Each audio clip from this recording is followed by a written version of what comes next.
A Bíblia nos fala que nós devemos lutar.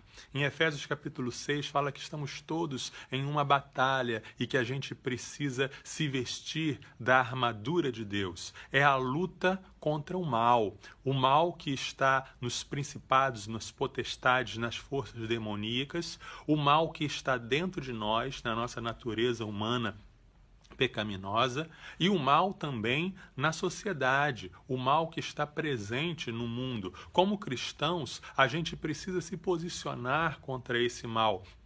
A gente precisa denunciar todo esse mal, como os profetas fizeram, como o próprio Jesus fez, e ele não teve medo de denunciar até mesmo autoridades eclesiásticas, autoridades religiosas. Ele apontou os erros. Então, nós somos chamados, como cristãos, para lutar contra o mal, para protestar, não apenas para orar, mas também para denunciar profeticamente qualquer coisa que avilta a raça humana, qualquer coisa que é contrária à imagem de Deus no semelhante. Isso vale, portanto, para aquilo que falamos sobre racismo e preconceito. O cristão precisa lutar contra isso, a opressão do homem contra a mulher, como a questão da desigualdade entre as pessoas, de ricos e pobres, e outras questões, como a questão do hedonismo na nossa sociedade, o culto ao prazer, o culto ao sexo, o culto ao dinheiro, o pecado que destrói as famílias, os vícios, as drogas. Todas essas questões são questões que o cristão ele precisa lutar, ele precisa erguer a sua voz e dizer: opa, isso não está certo, isso precisa mudar. Isso precisa acabar.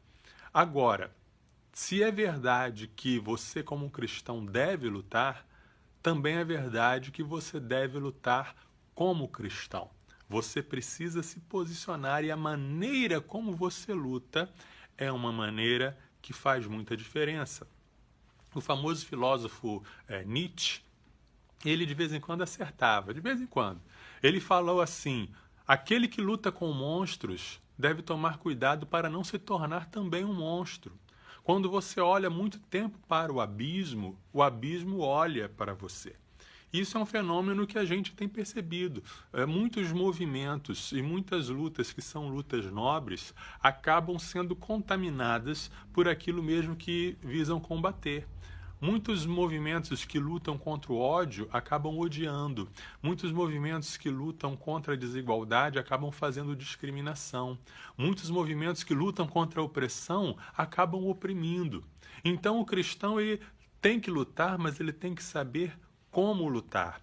E ele tem que entender que a luta dele tem que estar coerente com a pessoa de Jesus Cristo. Jesus Cristo, ele, mais uma vez digo, ele combateu as injustiças, ele denunciou os pecados, ele apontou os erros, mas ele não agiu com ódio, ele não agiu com opressão, mesmo quando o ódio era justificado. Essa é a grande mensagem de Jesus, é a grande mensagem do Evangelho.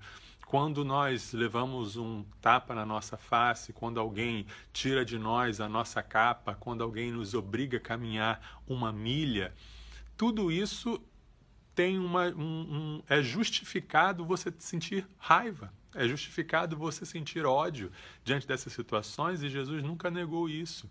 Mas Jesus nos ordena para respondermos o ódio com amor, para respondermos o mal com o bem, para nós não deixarmos que a injustiça da maldade e do pecado nos contamine. Então, a maneira como nós lutamos importa, não é? Além de Jesus, que é o nosso maior exemplo, um outro exemplo que a gente tem na história é o do pastor batista Martin Luther King, em que ele lutou contra um grande mal, um grande pecado, que era a injustiça da segregação racial nos Estados Unidos, mas ele lutou com isso com as armas do amor, da violência, da não violência, da resistência pacífica, da desobediência civil, em que ele disse: não vamos nos sujeitar a isso, essa lei é injusta, podem fazer o que quiser conosco. Eu creio que esse é o caminho, né? Essa é a maneira como a gente deve lutar. Como cristão, lute, mas lute como um cristão.